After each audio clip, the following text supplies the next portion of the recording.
రోజులు మారుతున్న కొద్దీ సాంకేతికత మార్పు చెందుతోంది. ప్రస్తుతం ప్రతి రంగంలోనూ కృత్రిమ మేధ కీలక పాత్ర పోషిస్తోంది. ఈ తరుణంలో చిన్ననాటి నుంచే ఏఐపై అవగాహన కల్పిస్తోంది పెద్దపల్లి జిల్లా మంథని ప్రభుత్వ బాలికల పాఠశాల. వక్స్ ఆధ్వర్యంలో రోబోటిక్ కోడింగ్ విధానం ద్వారా ఏఐ విద్యా బోధనకు శ్రీకారం చుట్టారు. అవకాశాలను అందిపుచ్చుకొని విద్యార్థులు ముందుకు సాగుతున్నారు. తరగతి గది అంటే బ్లాక్ బోర్డుపై చాక్ పీస్ రాతలు మాత్రమే అని అందరికీ తెలుసు. ఇదంతా గతం. ప్రస్తుతం తరం మారింది. డిజిటల్ లెర్నింగ్ ప్యానెల్ బోర్డులపై పాఠాలు నేర్చుకుంటున్నారు. పైలట్ ప్రాజెక్టుగా పెద్దపల్లి జిల్లా మంథని ప్రభుత్వ బాలికల పాఠశాలలో టెక్నాలజీని సద్వినియోగం చేసుకుని సరికొత్తగా పాఠాలు బోధిస్తున్నారు. ఏఐతో బోధించడం వల్ల విద్యార్థులకు సైన్స్, మ్యాథ్స్ వంటి సబ్జెక్టుల్ని అలవోకగా నేర్చుకోగలుగుతారు. ఏఐ, రోబోటిక్స్ అంశాల్లో నైపుణ్యాల్ని మెరుగుపరిచి ఉన్నత స్థాయికి చేరుకుంటామని విద్యార్థులు సంతోషం వ్యక్తం చేస్తున్నారు. AI is a technology that makes computer able to think, learn and understand and makes decisions. How it works? AI learns patterns of lots of data. If we give a new information to AI, that give answer by prediction. Normal boards చెప్తుంటే just అది panel boards, IoT boards వల్ల మాకు videos కానీ, AI shapes కానీ, మ్యాథ్స్లో అయితే digital shapes వీటి వల్ల ఈజీగా అవుతుంది. ఏఐ అనేది ఒక హ్యూమన్ ఇంటెలిజెన్స్ లా పనిచేస్తుంది.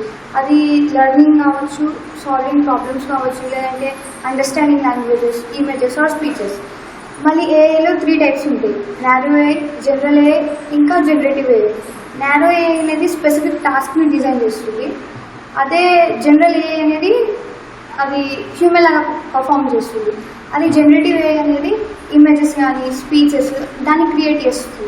మంథనిలోని ప్రభుత్వ బాలికల పాఠశాలలో విద్యార్థులకు ఆర్టిఫిషియల్ ఇంటెలిజెన్స్ పై అవగాహన కల్పించేలా బోధన సాగుతోంది.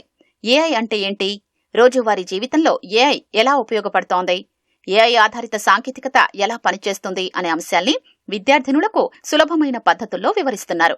కొత్త విషయాల్ని తెలుసుకోవడం, ప్రశ్నించడం, సృజనాత్మకంగా ఆలోచించడం వంటి నైపుణ్యాల్ని పెంపొందించేందుకు ఆ విద్యాబోధన దోహదపడుతుంది. విద్యార్థులకు భవిష్యత్ అవసరాలకు అనుగుణంగా సాంకేతిక పరిజ్ఞానంపై అవగాహన కల్పించడమే లక్ష్యమని ఉపాధ్యాయులు చెప్తున్నారు. శ్రీ దుద్దిల్ల శ్రీధర్ బాబు గారు మా పాఠశాలకి తెలంగాణ రాష్ట్రంలోనే మొట్టమొదటి పైలట్ ప్రాజెక్టుగా IoT lab, smart class rooms, తర్వాత లైబ్రరీ ప్రొవైడ్ చేయడం జరిగింది. ముఖ్యంగా ఐఓటీ ల్యాబ్ పాఠశాలకు వచ్చిన తర్వాత విద్యార్థుల్లో గణనీయమైనటువంటి ప్రగతి అనేటువంటిది మేము చూడడం జరిగింది. ఒకప్పుడు రోట్ మెమరైజేషన్కే పరిమితమైనటువంటి, అంటే బట్టి విధానానికే పరిమితమైనటువంటి విద్యార్థులు సొంతంగా ఆలోచించడం, ఆ తర్వాత వచ్చేసరికి తార్కికంగా ఆలోచించడం, తర్వాత వచ్చేసరికి ఒక సమస్య వెనుకాల ఉన్నటువంటి మూలాలు ఏంటి అనేటువంటి విషయం లోపల ఈ ఐఓటీ అంటే ఇంటర్నెట్ ఆఫ్ థింగ్స్ యొక్క దాన్ని ఆధారం చేసుకొని అద్భుతమైనటువంటి ప్రగతి సాధించడం జరిగింది. పిల్లలకు చదువును చాలా సింప్లిఫై చేసేటట్టుగా మేము ప్రయత్నం చేస్తున్నాం. దాని కొరకు ఏం చేస్తున్నామంటే ప్రతి లెసన్ నుంచి ఇంపార్టెంట్ పాయింట్స్ను చాట్‌జీపీటీ ద్వారా, తర్వాత గూగుల్ జెమినీ ద్వారా తీసుకొని పిల్లలకు వాట్సాప్ గ్రూప్ల ద్వారా వాటిని పంపించడం జరుగుతుంది. మొత్తం లెసన్ చదవడం కంటే ఈ పాయింట్స్తోని చాలా ఈజీగా పిల్లలు నేర్చుకోవడానికి అవకాశం ఉంది. గతంలో విద్యాబోధన అనేది కేవలం చాక్ అండ్ టాక్ మెథడ్లో జరిగేది. దీని ద్వారా పిల్లలు కేవలం వినడం ద్వారా మాత్రమే నేర్చుకోగలిగేవారు. మా పాఠశాలలో ఐఎఫ్బి ప్యానల్స్ లో, కేయాన్ డిజిటల్ బోర్డులపైన, మా దగ్గర ఐఓటీ ల్యాబ్ లో ఉన్నటువంటి హై ఎండ్ కంప్యూటర్లపైన పాఠ్యాంశాలను బోధించడం జరుగుతూ ఉంది. ప్రభుత్వ విద్యా వ్యవస్థ ఆధునికతకు సర్కార్ పెద్దపీట వేస్తోంది. విద్యారంగంలో మారుతున్న పరిస్థితులకు నూతన విధానం అద్దం పడుతోంది.